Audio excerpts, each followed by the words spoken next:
le signe de danger d'appel spirituel. Nous disons que l'appel spirituel est quelque chose de sublime. Les âmes s'appellent. Les gens se sentent les uns les autres, peu importe, ils se connaissent ou pas.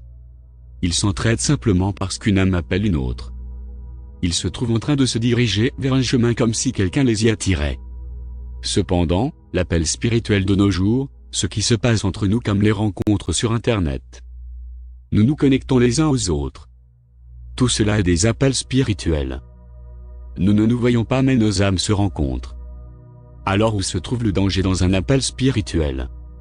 C'est lorsqu'un mariage éthérique prend lieu suite à un appel spirituel. Que signifie par tout cela? Nous disons que l'appel spirituel est un appel entre les âmes, donc il y a une interaction vibrationnelle entre les corps éthériques. Il y a des vibrations que les corps éthériques s'envoient les uns aux autres via le monde invisible. Nous ne pouvons pas les voir mais nous nous connectons à travers eux. Quel est ce corps éthérique? Nous devons nous rappeler que notre corps contient 71% d'eau.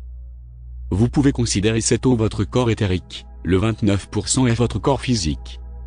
Votre corps éthérique existe pour vous libérer de votre corps physique. Votre corps se complète. Vous devez vous sentir libre de votre physique pour développer votre corps éthérique. Comme si votre physique est le pôle négatif et l'éthérique est le pôle positif. Puisque vous vous complétez l'un l'autre, vous devez garder à l'esprit que votre corps éthérique est celui qui interagit. Vous devez passer à un niveau supérieur et atteindre le 5D, pour ressentir de la légèreté. Vous êtes une âme. Si vous interagissez incorrectement avec votre corps éthérique. Par exemple, si vous vous connectez avec quelqu'un, avant tout, ne croyez pas que ce soit une coïncidence. C'est impossible, la personne que vous connaissez via Internet n'était pas du tout une coïncidence. C'est quelque chose qui vient de votre monde invisible. Votre corps éthérique vous l'amenez dans le temps et l'espace. Toutes vos pensées viennent de l'intérieur. Ce que vous voyez dans le temps et l'espace, votre monde réel, vient de l'intérieur de vous.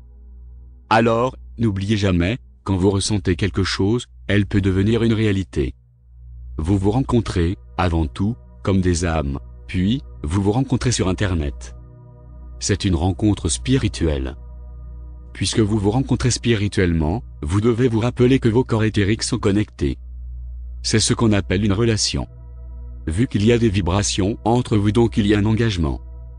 C'est ok. Cependant, les corps physiques peuvent ressentir plus et vouloir plus. Ce n'est pas facile de contrôler vos émotions. Donc, cela peut conduire à un mariage éthérique entre deux corps éthériques. Qu'est-ce qu'un mariage? C'est une union entre deux âmes et elles deviennent une.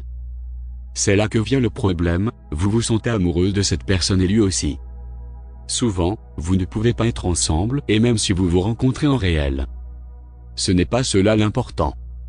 On repose alors cette question, pourquoi les âmes ont planifié de se rencontrer? C'est pour s'entraider. À un certain moment, elles s'appellent.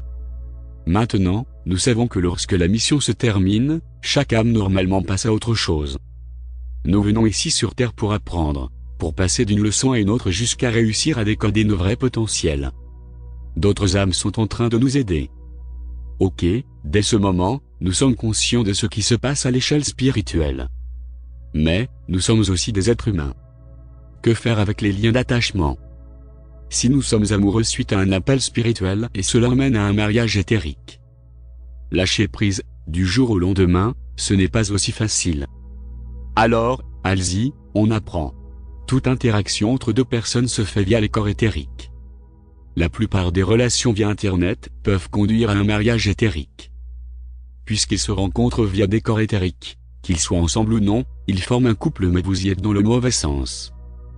Parce que ce genre de mariage éthérique n'a pas de règles, il ne sera donc pas facile de rompre. Vous pourriez vous retrouver à la recherche de différentes solutions pour nettoyer l'énergie négative après une séparation. Vous pouvez utiliser la visualisation. Vous fermez les yeux et vous imaginez une corde qui relie votre cœur et son cœur. Vous prenez un ciseau et vous coupez ce lien. Il doit y avoir une vraie intention maintenant, je vous laisse partir pour de bon. Imaginez que vous tournez et revenez envers votre propre chemin. Ne restez jamais là où il vous fait mal. Vous méritez le bonheur. S'il y a une séparation, et votre âme, votre intuition vous dit que c'est fini. Donc, pardonnez, lâchez prise et avancez. Choisissez une vie meilleure et vous allez voir ce que votre avenir cache.